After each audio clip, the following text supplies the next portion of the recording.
FAO, c'est un établissement médico-social, donc c'est un foyer d'accueil occupationnel. Donc le terme même précise, donc on est dans l'accueil des personnes en situation de handicap, avec, j'avais précisé, c'est une orientation de la MDPH de la Réunion, en tout cas une orientation de la MDPH, occupationnelle parce qu'on propose des activités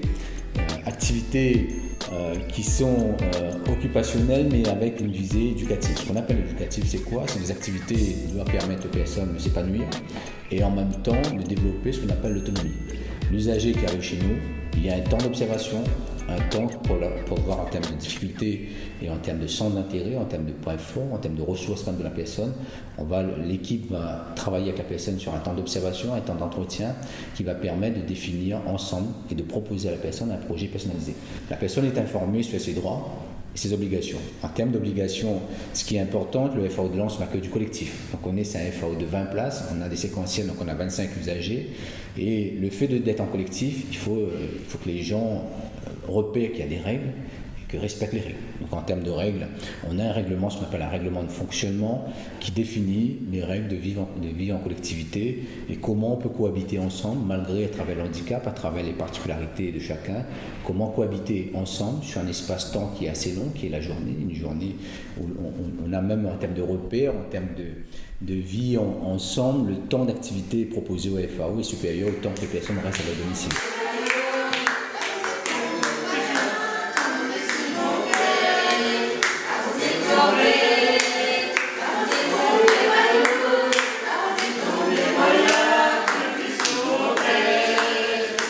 Le FAO de Lens dispose d'un certain nombre de moyens, il y a des moyens logistiques. En termes de moyens logistiques, donc, il y a les locaux que propose l'association Biotope pour le FAO de Lens avec des espaces qui ont été aménagés, réfléchis pour un bon déroulement des activités. Il y a aussi les moyens humains. En termes de moyens humains, donc, on a ce qu'on appelle les travailleurs médico-sociaux, donc les travailleurs sociaux. Et là, au niveau du FAO de Lens, on a un chef de service éducatif, on a un assistant social, on a un psychologue et on a deux moniteurs et deux monitrices éducatrices et deux AMP. C'est des gens qui ont été formés, à l'accompagnement de la personne, à l'écoute de la personne. L'accompagnement, ça passe par l'écoute, par l'observation de la personne et en même temps de pouvoir être un élément facilitateur, de faciliter la compréhension de la personne, faciliter la personne dans son échange avec les autres éventuellement. Notre rôle en tant qu'encadrant sur les activités, c'est de maintenir les capacités des personnes et puis d'en développer d'autres lorsque c'est possible. Et puis évidemment de favoriser le bien-être des personnes, leur épanouissement et puis leur autonomie. Quand je suis arrivée au début à l'FAO, je discutais pas beaucoup, j'étais renfermée. Et maintenant je discute plus mieux avec les autres et puis voilà. Depuis le mois d'août, je suis ici et je me plais bien ici. Et toutes les activités qu'il y a à faire, j'aime bien. Je suis très contente d'être ici parce que j'apprends plein de choses. Quelquefois, on va faire de la marche à Grand'Anse ou bien on part en parcours de santé. Et puis aussi, des fois, on va au restaurant et puis on va à la plage. Fais ici, toi d'abord. Tu regardes Magali, bienvenue là-bas, regarde ici. Comme ça. D'accord ?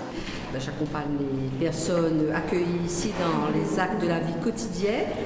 Et je vais dire qu'on a quand même des ateliers bien précis à la personne. Moi, par exemple, j'accompagne les personnes dans le jardinage, esthétique. Je les accompagne dans les sorties découvertes, qu'on fait des recherches sur Internet ou à la radio. Des fois, il y a des événements qu'il y a et que ça les intéresse.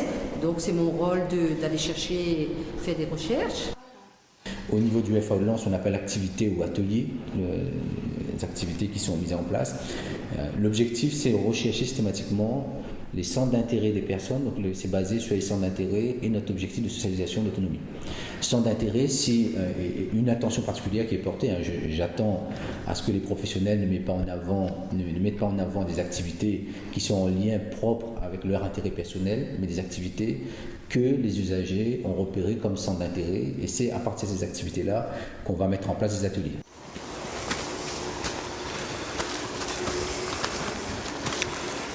Il fait des sorties, des activités ludiques et du sport, le jardinage. Pour lui, ça va. Il s'est bien intégré, donc il n'y a pas de souci. Même au niveau comportement, il s'est bien amélioré. Au début, il était un petit peu agressif envers les personnes, quoi. Même les personnes accueillies, hein, c'était difficile.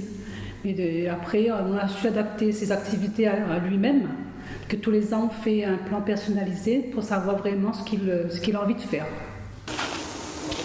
C'est la socialisation. Il y a d'autres jeunes, il y a d'autres jeunes comme elle, on l'emmène promener, on la fait sortir. C'est la socialisation, quoi. Elle est plus ouverte, elle peut faire de la marche maintenant, elle peut marcher. Même au niveau de ses troubles de comportement, je trouve que ça s'est calmé aussi. Je veux dire, donc c'est vrai que je travaille avec les éducateurs aussi. Hein, on essaie de mettre en place des choses que les éducateurs remarquent ici. Ils nous font parvenir, donc on se téléphone souvent et puis j'essaie d'adapter les mêmes situations qu'ici. Le FAO, c'est un lieu d'accueil où effectivement c'est un accueil de jour, on ne propose pas d'internat pour l'instant. Où on propose une diversité d'activités. Ça passe par des ateliers manuels, on a aussi des ateliers cognitifs, des sorties découvertes, la cuisine, etc.